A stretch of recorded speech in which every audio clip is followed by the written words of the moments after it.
So, one of the big things that's been really important to me when I went back to school and when I decided to just really start building proverbs as like my culminating project for my first business and as a platform has been ensuring that what I talk about and what I represent is that you can be as feminine as you want, and it does not detract from your intelligence because that's something that's very deeply ingrained in our society.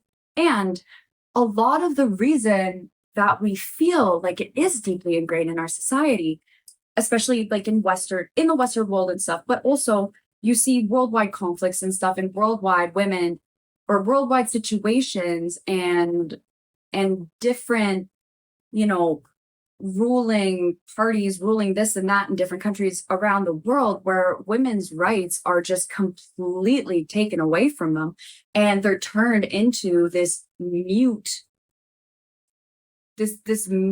almost like a pet. Like when when the Taliban took back Afghanistan in 2021, 2021, early 2022. I remember listening to the New York Times Daily podcast where they actually interviewed some of the higher up members of the Taliban 6 months later, and they were literally like, "Yeah, we were under the impression that our daughters could still go to school. We didn't think that when we took it back that girls were not going to be allowed to go to school anymore. That's not what we signed up for."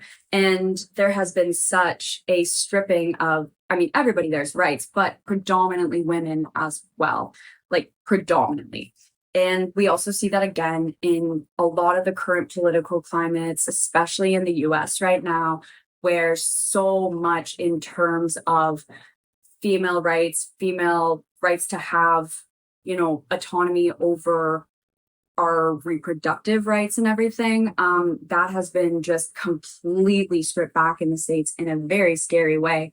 And the reasoning behind a lot of that comes from, well, it says in the Bible that women should do this and women should do that, and women's place is not in the workforce. Women should be able, or women should not be able to, that's their only purpose. Their purpose is for making more babies. And it's just so mind warpy because in the Bible, literally, like from chapter 1 in Proverbs, which is as cut and dry as to the point as any of the books in the Bible are, like from the get-go, the Bible views wisdom, knowledge, and understanding as if they are personified as women, in the same way that God is personified as a man. And that is just really, really fascinating to me. And not only that, but it makes me really enjoy being a Christian, and it makes me really, really love my spiritual faith because when you actually read the book, it's so different from what we learn.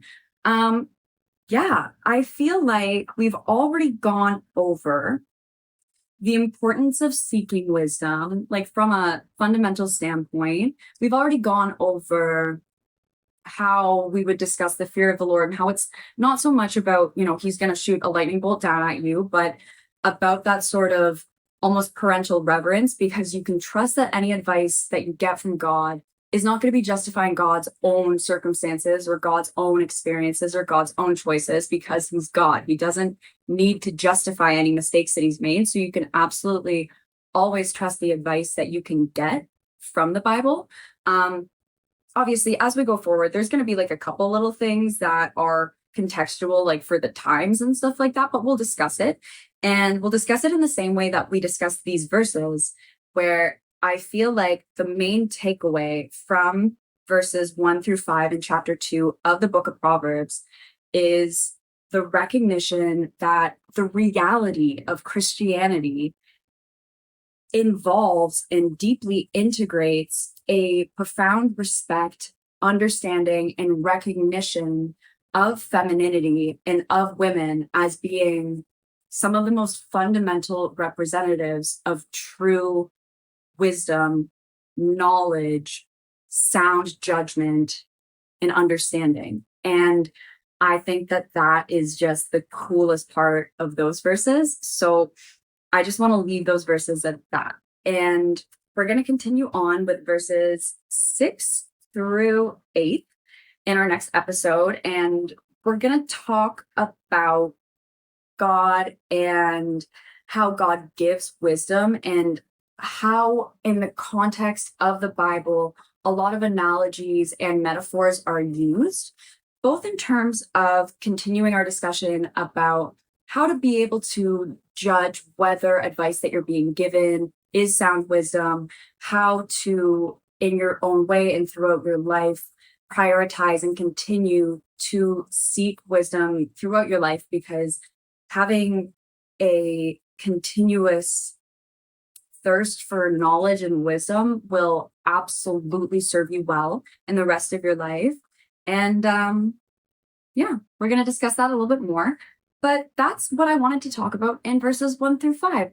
And if anybody has any interesting comments, if they want to talk about any other parts of the Bible or in their own holy scriptures where maybe what we know in a societal context of how the holy scriptures have been discussed and interpreted and used as means of, oppressing masses through specific ideologies, and how in actuality the scripture actually says something very different, definitely make a comment about it. I would super appreciate it, because it would just be really enjoyable to discuss further, and I'll make videos about it. But yeah, cool. I hope that you girl babies enjoyed this episode. And I hope that you're able to take away from that the recognition that whatever societal stereotypes might be placed upon you, or whatever you may have been taught about your own intellectual wisdom, emotional intelligence capabilities, that even the most fundamentally oppressive concepts that have been used, at least in Western society, to keep us as the second sex, as a, not reliable, not as smart as, not capable as, men. Even the most oppressive stuff, the book that it references, all of that right wing, all of that fundamentalist, all of that, it says it's somewhere in the Bible at the back. It doesn't even actually. So yeah. And I guess the only other thing about that too is I hope that it helps stir some of the cogs in your brain, where you might start warming up to having some form of spiritual faith for yourself, and be able to feel safe in exploring that, because you can trust foundationally that the religious faiths that are even the big ones, they're not going to be telling you anything about yourself that is in opposition to your own beliefs. And they're not going to be telling you as a woman that you're not good enough.